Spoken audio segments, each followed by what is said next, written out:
O sentido da vida. Tá aí algo que incomoda a gente desde o início dos tempos. Qual que é o sentido da vida? Ela sequer tem algum sentido? A gente sempre buscou respostas para essas perguntas, né? Se a gente pegar a antiga Mesopotâmia, por exemplo, as crenças deles, as crenças mitológicas, religiosas, estavam centradas, né, em explicar a origem do mundo e o lugar do homem nele. Então, se a gente pega o mito Enuma Elish, por exemplo, vai trazer narrativas sobre a criação do mundo, sobre o papel dos deuses. E se a gente for lá para o Egito Antigo, a gente vai ter crenças complexas ali sobre a vida após a morte, sobre o cosmos. Se a gente pegar as pirâmides, por exemplo, a própria mumificação, estavam profundamente enraizadas assim na busca por um sentido, na compreensão desse ciclo da vida, nesse ciclo da vida e da morte. Não dá pra gente também deixar de lado a Grécia Antiga, onde a história da filosofia ocidental começa, né? Então, os filósofos gregos, o Sócrates, o Platão, o Aristóteles, eram investigadores desse sentido da vida. O Sócrates, por exemplo, buscava a verdade, esse sentido, através do diálogo, do questionamento. Já o Platão explorava a ideia de formas, mundos ideais, realidades transcendentes. Enquanto Aristóteles focava na observação do mundo natural, na lógica para entender a causa e a finalidade das coisas. Mas é aí que em 1905 nasce o Jean-Paul Sartre. O Sartre foi um dos, se não o principal filósofo a trazer uma resposta mais convincente para o sentido da vida.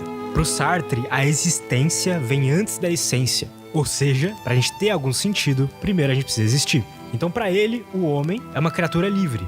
O que ele é não vai depender de uma natureza pré-determinada, mas sim da sua própria vivência, das suas escolhas feitas ao longo da vida. A vida, na visão dele, não tem um sentido intrínseco. Somos nós que criamos esse sentido. Mas a verdade é que não existe um consenso entre os filósofos. E, obviamente, se a gente usar um pouquinho dos nossos neurônios, a gente chega à conclusão que não existe uma resposta certa para essas questões. Mas sim, diferentes caminhos de respostas que podem nos guiar em algum sentido. A gente pode pegar, por exemplo, o Albert Schweitzer, que inclusive ganhou um Nobel da Paz por isso. Ele diz que a felicidade ou o sentido da vida está em servir outras pessoas. Já para o outro Albert, o Albert Camus, a vida é um absurdo e não tem um sentido intrínseco. E ainda temos o Sartre, que acredita que nada tem sentido para além daquilo que atribuímos. E a ideia, a filosofia de Sartre, para mim é a que faz mais sentido. Porque pensa comigo, todas as conclusões que cada um desses filósofos chegaram são recortes das percepções individuais de cada um. Então talvez de fato o significado da vida seja determinado pelo indivíduo. E também existem coisas como, por exemplo, a religião. A religião dá sentido para muitos seres humanos, né? E que mesmo que elas discordem entre si, possuam respostas diferentes para o sentido da vida, a maioria delas vai dizer que a vida é como se fosse um teste ou uma jornada em direção a um propósito superior. E isso, óbvio, que por definição cria um sentido único.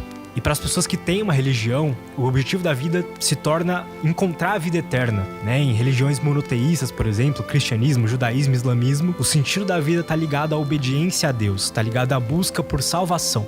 E além disso, ainda temos a sociedade, que talvez seja o que mais influencie diretamente qual que é a resposta do sentido da vida pra gente. A gente não precisa ir muito longe, não. Se a gente pegar nosso próprio grupo social que a gente vive, nossos amigos, nossa família ali, essas poucas pessoas que estão rodeadas na gente, essas pessoas vão criando regras sociais ou expectativas sobre a nossa vida, sobre a própria vida delas também, que influenciam diretamente as nossas perspectivas individuais, sobre o que vai ser considerado significativo na nossa vida, sobre o que é ser bem-sucedido na vida, qual que é o sentido da nossa vida.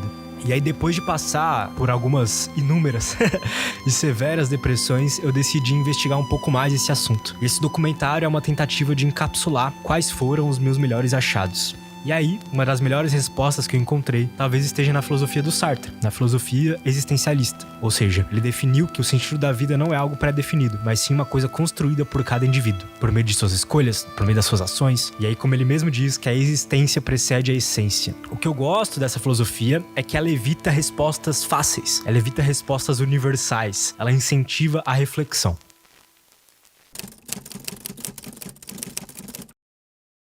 O existencialismo surgiu no século XX, tendo como principais pensadores aí o Kierkegaard e o Nietzsche. O foco do existencialismo está na experiência humana, questionando profundamente alguns aspectos fundamentais da existência, da liberdade individual. Então, cada um dos autores existencialistas vão possuir abordagens, vão possuir formas distintas de explicar o sentido da vida. Mas o legal desses caras é que eles não buscaram simplesmente descobrir uma verdade pré-definida ou um destino determinado, mas sim questionaram a natureza da existência humana. Não se limitaram a aspectos racionais, por exemplo, como muitas outras correntes filosóficas, mas exploraram os sentimentos da existência. É algo mais pautado na experiência, na realidade humana. E aí uma das características mais marcantes do existencialismo é o que eles chamam de o absurdo. O absurdo é a ideia que defende a ausência de um propósito intrínseco no mundo, mas que somos livres para atribuir significados e tomar decisões que deem sentido a nossas vidas. Ou seja, não há sentido no mundo, exceto aqueles que damos a ele. O Kierkegaard é conhecido como o pai do existencialismo, foi o principal pensador dessa filosofia. Ele também tinha depressão, uma personalidade bem melancólica, assim, tendo até terminado noivado por conta disso, e ele morreu apenas com 42 anos, aí vítima de um mal súbito que muitas pessoas dizem que ocorreu por conta da sua tristeza, né? E foram justamente a angústia, a solidão, a depressão e o desespero os temas mais abordados pela sua filosofia. E ele foi um extremo crítico, assim, das abordagens filosóficas que fugiam pro lado mais abstrato da coisa, no sentido de não serem úteis para a vida do cotidiano. A sua filosofia é pautada na resolução de problemas do dia a dia, tendo como foco a existência concreta do indivíduo. Para ele, não são eventos passados ou futuros que determinam a nossa vida presente. Para ele, a existência humana é um mar de infinitas possibilidades. Viver é fazer escolhas. Escolhas que vão determinar, aí sim, a nossa vida. Essas escolhas são definidas exclusivamente pelas nossas vontades e não por fatores externos a nós. E é aí que as coisas começam a ficar interessantes. Escolher apenas algumas determinadas coisas em um mar de possibilidades não é algo agradável. E por conta disso, viver é estar angustiado. Vale ressaltar também que ele era cristão. E para ele, a forma mais sublime e autêntica de se viver era a religiosa. E aí que seria quando a gente busca viver de acordo com propósitos de uma divindade maior. E aí uma grande afirmação da filosofia dele era que apenas essa forma de viver é capaz de nos salvar de todas as angústias causadas pela vida. Ele não falava que Deus deve ser o sentido da nossa vida, mas sim que a fé é uma forma de superar as angústias da existência.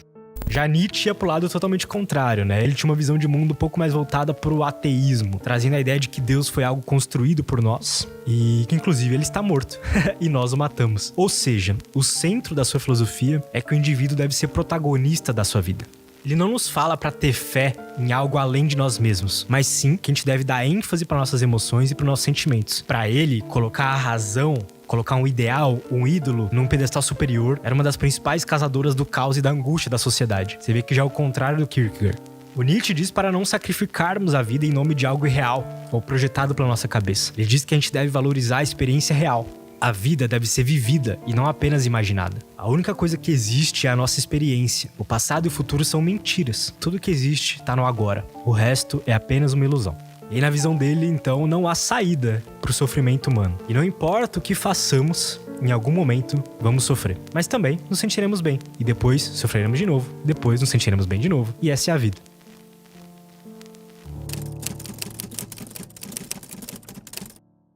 Já na modernidade, o Sartre foi o maior propagador assim, da filosofia existencialista. Ele afirmava que o próprio ser definia a sua essência, a sua vida, e não Deus ou nenhuma outra forma pré-concebida, né? E sendo cada pessoa responsável pelos seus próprios atos, pelos seus próprios motivos, pelos seus próprios sentidos. Sartre, ele foi um filósofo francês que viveu entre 1905 até 1980. Ele era bem engajado assim no mundo político, inclusive ele lutou a Segunda Guerra Mundial, lá em 1940, mas a sua trajetória acabou tomando um rumo mais sombrio quando ele foi capturado pelas forças nazistas. Foi enviado para um campo de concentração, permaneceu lá por cerca de um ano. E aí, sem dúvida alguma, isso modulou a sua filosofia, né? O confronto direto com a morte, a liberdade limitada e uma extrema desumanização fizeram com que ele explorasse as questões existenciais de maneira mais profunda. Ele não apenas pensou, mas ele viveu os contextos incertos e perigosos. Aqueles contextos que fazem a gente refletir se a nossa vida realmente está valendo a pena. O Viktor Frankl, um outro pensador, também teve uma história parecida. Ele sobreviveu a vários campos de concentração, inclusive Auschwitz. E assim como Sartre, essa experiência teve um impacto profundo no seu trabalho e pensamento. O Frankl, ele desenvolveu a logoterapia, que é uma forma de psicoterapia que enfatiza a busca por sentido, como a principal motivadora da vida humana. Ele acreditava que mesmo nas condições mais brutais e desesperadoras, o indivíduo ainda pode encontrar significado e razão para viver. Bem otimista, né? Ambos os pensadores, e aí cada um na sua maneira, contribuíram para o entendimento da condição humana e da nossa relação com o sentido da vida. O Sartre também era uma personalidade complexa. Ele viveu um relacionamento aberto ali que durou 51 anos. Ele também recusou o Prêmio Nobel de Literatura em 64. Assim, ele tinha aversão ao sistema de premiação, ao reconhecimento institucionalizado. Ele acreditava que, aceitando um prêmio como o Nobel, ele iria comprometer a sua liberdade intelectual. E, além disso, ele critica bastante o conceito de honra, de hierarquias sociais e coisas assim. E isso fazia ele enxergar o prêmio como algo que o colocaria em uma posição superior a outros escritores. E aí a angústia existencial que o Sartre experimentou durante a sua vida, seja nas trincheiras lá da guerra, nos campos de concentração, ou na própria vida cotidiana, acaba permeando as suas obras. E a sua filosofia enfatiza a liberdade, a responsabilidade e a necessidade de enfrentar as escolhas difíceis que a existência humana apresenta.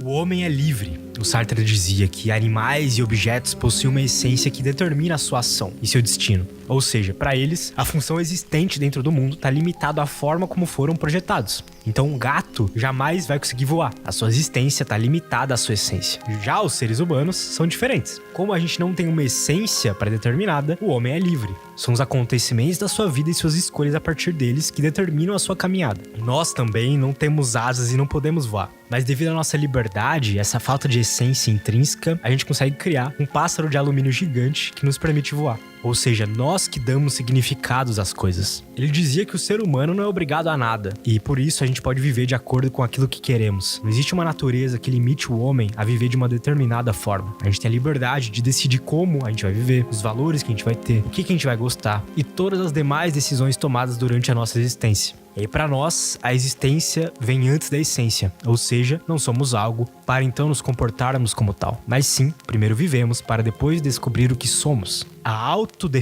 nossa autodefinição decorre durante a vida e não de uma natureza determinada anteriormente. São nossas ações perante a vida e a forma como deliberamos e interpretamos as situações. O sentido da vida não vem pronto, ele é construído conforme vivemos. Porém, como tudo na vida possui um lado bom e um lado ruim, a gente também acaba pagando um preço alto por ter essa liberdade. Ser livre nem sempre é bom, e o ônus dessa liberdade é chamado de angústia. Olha só que interessante isso que o Sartre dizia.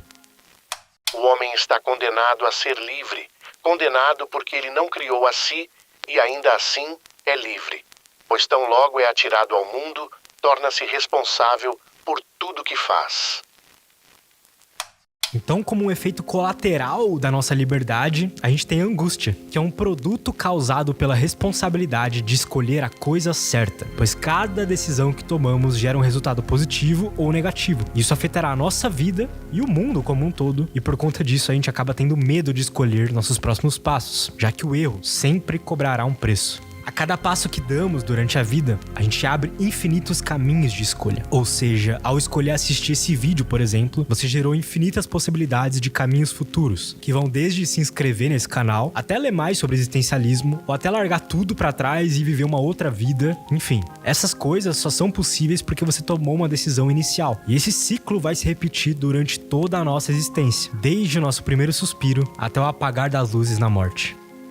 O homem nada mais é do que aquilo que ele faz de si mesmo. Ninguém tá fadado a ser mal ou bom, fracassado ou bem-sucedido. As nossas escolhas geram ações, e essas, por sua vez, geram consequências. E aí não existe nenhum culpado pelo nosso estado de vida além de nós mesmos. Isso é o que o Sartre chamava de responsabilidade total. Para ele, a gente não precisa de valores universais pré-determinados para agirmos de forma correta, pois até mesmo os valores universais são criados por nós, se tornando universais apenas pelo fato de que eles agradam muitas pessoas. A total responsabilidade por nossas ações não ignora a incerteza do mundo.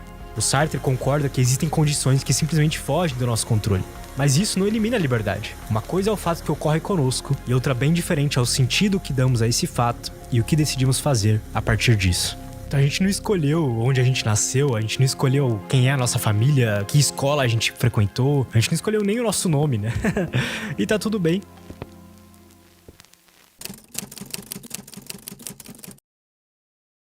No mundo distraído por buscar materiais e padrões pré-estabelecidos, o Sartre vai lembrar a gente da importância de refletir sobre o porquê dos nossos comportamentos e escolhas, né? E mais importante ainda, ele vai dar responsabilidade para nossa vida. Dentre todas as coisas que existem no universo, talvez a única que a gente consiga controlar em algum aspecto, mesmo que seja mínimo, é a gente mesmo. E entender isso serve como uma válvula, assim, pra diminuir um pouco dessa angústia que a gente sente, né? Já que qualquer mudança significativa que a gente pode fazer tá sempre em nós, não tá em algo externo. Eu acho que a gente precisa se desviar, se afastar dessas buscas universais por sentido e entender qual que é a nossa busca. E é claro que essa liberdade traz pra gente uma angústia, né? Mas é uma angústia necessária. Se ela não estivesse aí, né? Imagina o quanto de decisões erradas que a gente teria tomado. O vídeo de hoje é um convite a essa autenticidade, a essa construção consciente das nossas próprias histórias de vida. Tudo que a gente quer no final é que tudo isso tenha valido a pena, não é mesmo? Na minha opinião, a gente não precisa de uma resposta. A gente precisa de uma forma de encontrar a resposta. A resposta que faz sentido pra nossa vida.